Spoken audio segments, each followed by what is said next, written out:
2.0లో America అధ్యక్షుడు Trump దూకుడు continue చేశారు. సెన్సేషనల్ డెసిషన్స్ తో ఇతర దేశాలతో పాటు తమ దేశంలోని ప్రజలను టెన్షన్ పెడుతున్నారు. ఈ క్రమంలోనే అమెరికా ప్రభుత్వ ఉద్యోగాల్లో కోతకు ట్రంప్ తొలి అడుగు వేశారు. ప్రభుత్వ ఉద్యోగుల సంఖ్యను తగ్గించడమే లక్ష్యంగా ట్రంప్ సర్కార్ బైఅవుట్ ను ప్రకటించింది.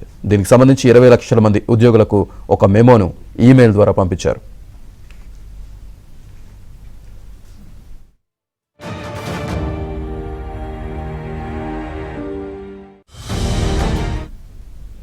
ప్రభుత్వ ఉద్యోగుల ప్రమాణాలు, ప్రవర్తన, అనుకూలతలను పెంచేందుకు ఈ నిర్ణయం తీసుకున్నట్లు మెమోలో వెల్లడించారు.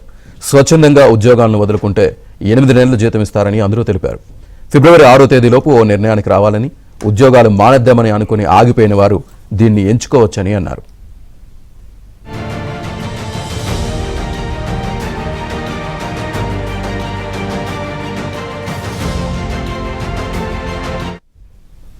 సుమారు 10 నుంచి 15% మంది ఉద్యోగులు స్వచ్ఛందంగా ఉద్యోగాలను వదులుకునే అవకాశం ఉన్నట్లు భావిస్తున్నారు.